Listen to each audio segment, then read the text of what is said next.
Είμαι λοιπόν ο Πάρης Σταυρόπουλος, ευχαριστώ τον κύριο Κοτσόνη για την εισαγωγή, και η συγγραφική μου συμβολή στο συλλογικό τόμο έχει ως αντικείμενο τους πολιτικούς και συνταγματικούς θεσμούς της πρώην Ιουγκοσλαβικής Δημοκρατίας της Μακεδονίας. Θα ήθελα να ευχαριστήσω όλους εσάς που παρευρίσκεστε στη σημερινή μας εκδήλωση και μας τιμάτε με αυτόν τον τρόπο, φίλους, γνωστούς, αγνώστους, συγγενείς, αγαπημένα πρόσωπα. Ειδικότερα θα ήθελα να ευχαριστήσω το Διοικητικό Συμβούλιο της Πνευματικής Εστίας που μας παρακόρυψε την αίθουσα και ειδικά τον συνάδελφο κύριο Παναγιώτη Κοτσόνη, με τον οποίο είχα τις αρχικές συνεννοήσεις, τον επιμελητή και κυρίως εμπνευστή του συλλογικού τόμου κύριο Δημήτρη Καλτσόνη, χωρίς την παρουσία και τη συμβολή του οποίου δεν θα γινόταν τίποτα, τους λοιπούς συντελεστές και συγγραφείς του τόμου, όσους στάθηκαν δίπλα μας αλλά δεν ήταν δυνατόν να είναι σήμερα μαζί μας, και όσους θα έπρεπε να ευχαριστήσω ενδεχομένως ονομαστικά, αλλά ξεχνώ αυτή τη στιγμή να το κάνω. Ιδιαιτέρως σε αυτή την παρουσίαση θα ήθελα να ευχαριστήσω τα αδέλφια μου, Βασιλική Σταυροπούλου και Δημήτρη Σπαθανά, δύο αγαπημένα μου πρόσωπα, για τα οποία είμαι πολύ περήφανος και τα οποία αποτελούν τη βαθύτερη αιτία της παρουσίασης αυτού του βιβλίου στη Σπάρτη. Και θα σας εξηγήσω στη συνέχεια γιατί. Σε ό,τι με αφορά υπάρχουν δύο ερωτήματα. Γιατί η παρουσίαση γίνεται στη Σπάρτη και γιατί η συμβολή μου έχει ως αντικείμενο την πρώην Ιουγκοσλαβική Δημοκρατία της Μακεδονίας. Γιατί λοιπόν στη Σπάρτη? Πριν από αρκετά χρόνια, όταν κατά την παιδική μου ηλικία ταξίδευα οδικός συνοδεία γονέων από την Αθήνα προς τον τόπο της εκπατρός μεσηνιακής μου καταγωγής, περνούσα συχνά από αυτήν εδώ την πόλη. Μολονότι η γνώση για το ιστορικό παρελθόν της Σπάρτης, γκρόσο μόντο, υπήρχε εξ απαλώνων οίκων, από την τρυφερή παιδική ηλικία μου δηλαδή, το σπαρτιατικό τοπίο αποτελούσε τότε για μένα απλώς μια ανάγλυφη και τρισδιάστατη ζωντανή καρποστάλ, ένα γρήγορο πέρασμα προς κάποιον άλλον προορισμό και ενδεχομένως μια σύντομη στάση. Τη σύντομη παραμονή σε αυτό το τοπίο θύμιζαν και θυμίζουν κάποιες παιδικές φωτογραφίες στο άγαλμα του Λεωνίδα, στα νερά της Τρίπης, στις εκκλησίες του Μιστρά. Η σχέση με τη Σπάρτη μου άλλαξε όταν 2,5 χρόνια πριν η αδελφή μου αποφάσισε να ενώσει επίσημα τη ζωή της, να παντρευτεί δηλαδή με ένα από τα πιο αγαπητά μέλη της κοινωνίας αυτής εδώ της πόλης. Το γεγονός αυτό με έκανε να γνωρίσω καλύτερα τη Σπάρτη, όχι πλέον ως αστικό τοπίο ή απλώς οικιστικό σύνολο, αλλά ως κοινότητα πολιτών, ως ξεχωριστή γεωγραφική και πολιτισμική ενότητα, εντός της οποίας αναπτύσσεται, εξελίσσεται και ιεραρχείται, όπως σε κάθε πόλη άλλωστε, μια ιδιαιτέρως ενδιαφέρουσα κοινωνική και πολιτική δραστηριότητα. Διαπίστωσα λοιπόν, μεταξύ άλλων, ότι η πόλη αυτή διατηρεί αναλογικά με τον πληθυσμό της ένα ιδιαιτέρως υψηλό επίπεδο στους τομείς της τέχνης, της επιστήμης και του πολιτισμού. Τι καλύτερο λοιπόν από μια βιβλιοπαρουσίαση σε μια πόλη όπου τα γράμματα και οι τέχνες έχουν σημαίνουσα θέση και οι άνθρωποι της είναι πάντοτε πρόθυμοι και ανοιχτοί να συναντήσουν και να γνωρίσουν νέους ανθρώπους, να εμβαθύνουν σε ήδη γνωστά ζητήματα ή να ακούσουν νέες ιδέες, προτάσεις και ρεύματα. Όχι μόνο χάρη της λυπής, αλλά ειλικρινούς και αξιοπρεπούς σπαρτιατικής τους φιλοξενίας, αλλά κυρίως λόγω του πραγματικού ενδιαφέροντος μια μεγάλη μερίδα του σπαρτιατικού κοινού για την επιστημονική εξέλιξη και την ατομική και συλλογική πνευματική πρόοδο και δημιουργία. Γιατί την πρώην Ιουγκοσλαβική Δημοκρατία της Μακεδονίας? Πριν από 4,5 περίπου χρόνια, σε μια ταβέρνα στην Καλιθέα, στην Αθήνα, ήμασταν ο Δημήτρης ο Καλτσόνης, εγώ και μια παρέα νομικών, δικηγόρων, υποψηφίων διδακτόρων ή άλλων συνεργατών μου. Ο Δημήτρης έριξε την ιδέα για τη δημιουργία ενός βιβλίου, που καλή μνήμη, έτσι, ενός συλλογικού τόμου σχετικού με τα συντάγματα των Βαλκανικών χωρών. Και εγώ και άλλοι παρευρισκόμενοι ακούσαμε με χαρά αυτή την ιδέα και αρκετοί ανταποκριθήκαμε θετικά στην πρόσκλησή του και δηλώσαμε αυθόρμητα παρόντες σε αυτήν την όμορφη προσπάθεια. Εγώ έθεσα αμέσως 2 ώρες προϋποθέσεις για τη συμμετοχή μου, οι οποίοι, ωστόσο, επειδή γνώριζα τον Δημήτρη, ήξερα ότι θα γίνονταν αμέσως δεκτοί. Έτσι, πράγματι έτσι έγινε. Η αποδοχή, αλλά και η σημερινή αναφορά από εμένα των όρων αυτών, είναι κατά τη γνώμη μου ιδιαιτέρως σημαντική και αποτελεί αναγνώριση και εύσημο και για τους δύο επιμελητές του τόμου, τον Δημήτρη Καλτσόνη και την Εύα Κανελοπούλου Μαλούκου, τουλάχιστον σε ό,τι αφορά το έργο της επιμέλειας και την ταυτόχρονη εξασφάλιση απόλυτης συγγραφικής ελευθερίας προς τους συντάκτες του τόμου. Ο πρώτος λοιπόν όρος σχετιζόταν με την επιλογή από εμένα της χώρας, της πρώην Ιουγκοσλαβικής Δημοκρατίας της Μακεδονίας. Η σημαντικότητα της ενασχόλησης με τους πολιτικούς και τους συνταγματικούς θεσμούς όλων των χωρών της Βαλκανικής είναι δεδομένη για ένα νομικό. Ωστόσο, κακά τα ψέματα, η παρουσία, η πολιτική συμπεριφορά και ο τρόπος της άσκησης της εσωτερικής αλλά και της εξωτερικής πολιτικής της νέας αυτής χώρας, πολλές φορές με δικαιολογητική αφετηρία και νομικό όπλο το ίδιο της το Σύνταγμα, επηρέασε τα τελευταία χρόνια σε πολύ μεγάλο βαθμό τόσο τον εσωτερικό πολιτικό διάλογο, όσο και την ίδια τη βαλκανική πολιτική της δικής μας χώρας. Μια πολιτική, οι συνέπειες της οποίας είναι δυνατόν να έχουν αντίκτυπο όχι μόνο στο εγγύς, αλλά και στο απότερο μέλλον, δημιουργώντας έτσι νέα ιστορικά δεδομένα. Ήθελα λοιπόν να επιλέξω εγώ τον τρόπο της νομικής και συνταγματικής προσέγγισης, ειδικά της χώρας αυτής, και να δώσω τον δικό μου τόνο στην επισκόπηση του συντάγματος της γείτονος. Μια ματιά, ελπίζω, σύγχρονη και κατά το δυνατόν αντικειμενική, αλλά ταυτόχρονα σαφέστατα προερχόμενη από έναν Έλληνα νομικό επιστήμονα. Ο δεύτερος και ίσως σημαντικότερος όρος ήταν να μην έχω καμία απολύτως εξωτερική παρέμβαση σε αυτά που θα έγραφα. Δυστυχώς, ακόμα και στην εποχή μας, τίποτα δεν θα πρέπει να θεωρείται δεδομένο στον τομέα της ελευθερίας της έκφρασης. Άλλωστε, όλοι έχουμε υπόψη μας πολλές και πρόθυμες μεγαλόσχημες μαριονέτες, οι οποίες παπαγαλίζουν καθημερινά ως κακόηχα φερέφωνα, απόψεις, θέσεις και κυρίως οδηγίες τρίτων. Επομένως, ο απόλυτος σεβασμός της ελευθερίας της διατύπωσης της επιστημονικής άποψης, όταν υφίσταται, καλό θα είναι, ειδικά όταν αναφέρεται σε ευαίσθητα ζητήματα, να επισημαίνεται, να μνημονεύεται και να αναγνωρίζεται. Και στην περίπτωσή μας θα πρέπει να αναγνωριστεί honoris causa στο έργο των επιμελητών του τόμου. Όπως τόνισα λοιπόν και στον επίλογο της συμβολής μου, κατά τη διαδικασία της συγγραφής δεν υπήρξε καμία απολύτως εξάρτηση, προσωπική εμπάθεια ή εξωτερική υπόδειξη και καθοδήγηση.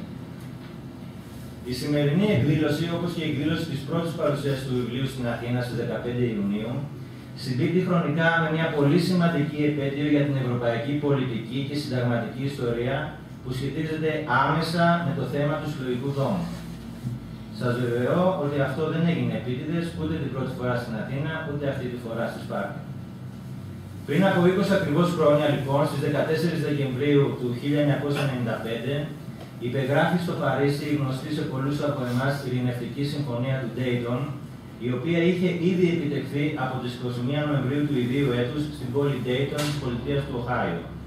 Η συμφωνία αυτή τερμάτιζε επίσημα μια από τις αιματηρότερες διαμάχες στη βαλκανική και ευρωπαϊκή ιστορία, ουσιαστικά δημιουργούσε τη Βοσνία Ριζεγοβίνη ως κυρίαρχο κράτος και έθετε αμέσως σε ισχύ το σύνταγμα του κράτους αυτού.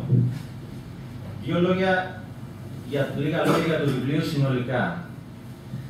Μέσα από την παρουσίαση των πολιτικών και συνταγματικών θεσμών των χωρών της Βαλκανικής, μέσα δηλαδή από την παράθεση των σημαντικότερων θεσμών που εξεικονίζονται νομοθετικά στο Σύνταγμα της κάθε χώρας, το βιβλίο επιδιώκει να προβάλλει σε πρώτη φάση τη συντομότατη διαδικασία επιλογής προτύπου κρατικής οργάνωσης και την ταχύτατη πορεία συγκρότησης και άσκησης της εξουσίας στις χώρες των Βαλκανίων, αμέσως μετά την κατάρρευση ή την ανατροπή των προηγουμένων καθεστώτων στις χώρες αυτές, αναδεικνύοντας κατά το δυνατόν τις συνθήκες μετάβασης στη νέα πολιτική, οικονομική και νομική πραγματικότητα.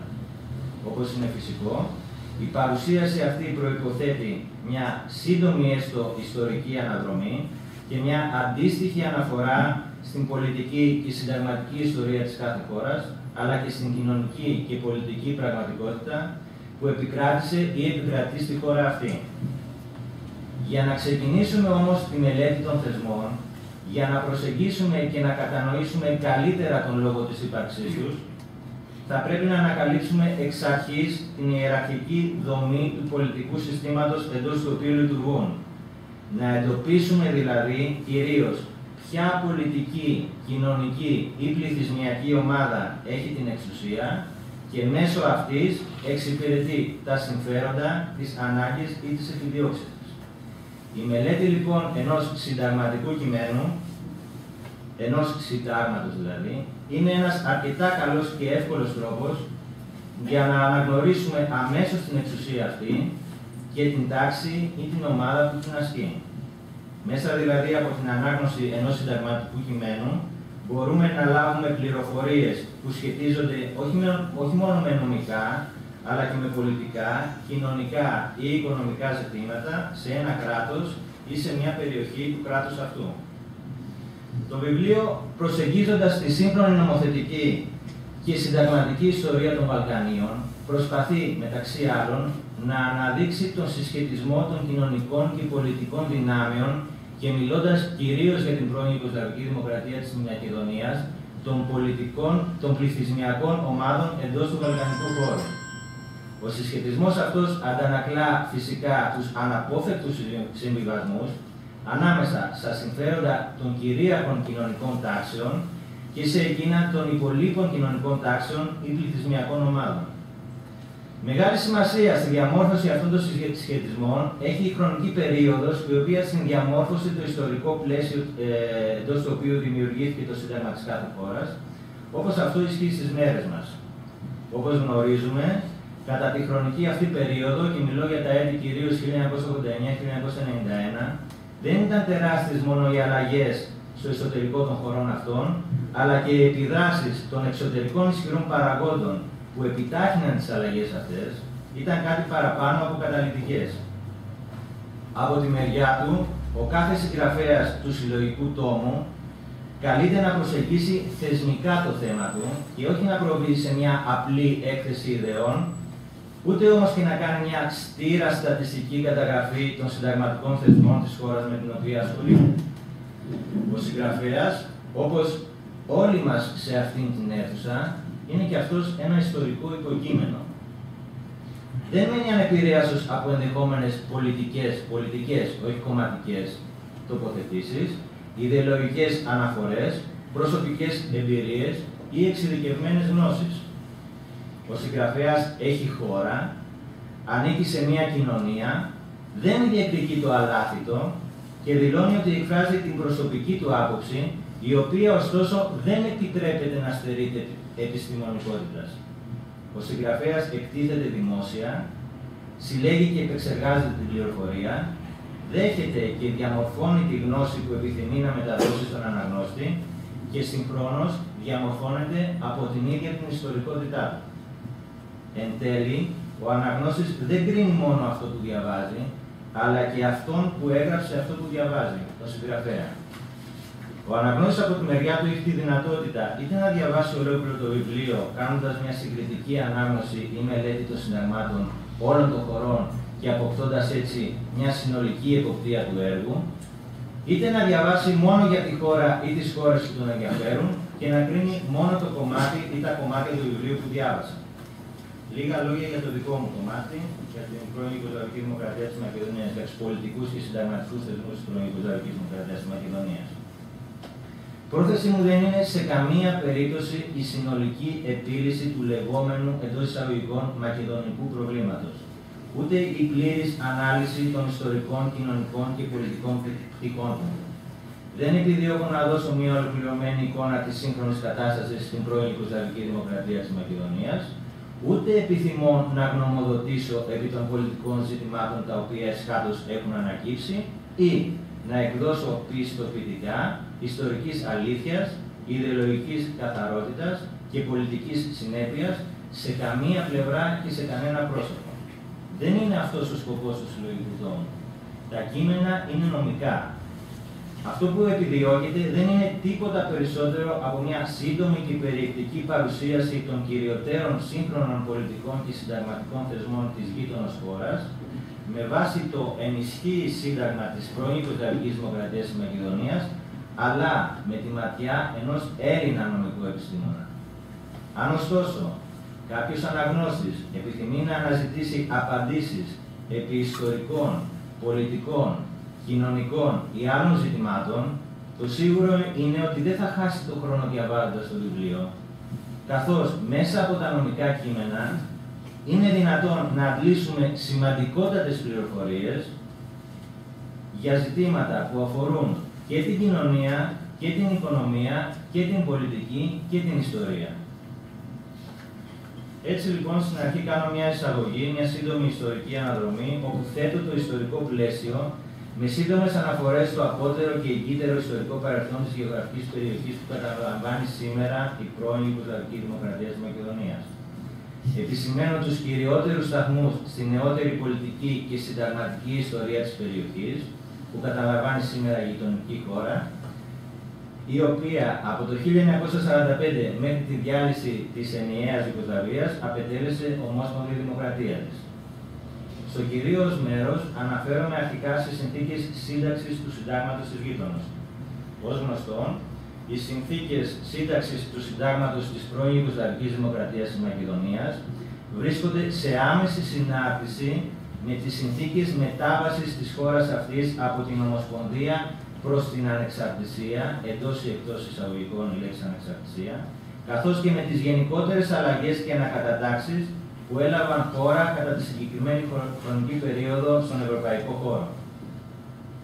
Όπως και σε άλλες βαλκανικές χώρες, έτσι και στην πρώην Ιουγκοσλαβική Δημοκρατία της Μακεδονίας, εγκαταλείπεται το πρότυπο της κρατικής οργάνωσης που στηρίζεται στις αρχές της λαϊκής ομοσπονδιακής δημοκρατίας και υιοθετείται εκείνο της λεγόμενης αστικής δημοκρατίας δυτικού τύπου. Εν συνεχεία, παρουσιάζω το προήμιο του συντάγματος της πρώην Ιουγκοσλαβικής Δημοκρατίας της Μακεδονίας, τόσο στην αρχική του μορφή του 1991, όσο και στη μορφή που προέκυψε μετά την Ειρηνευτική Συμφωνία της Οχρίδας του 2001.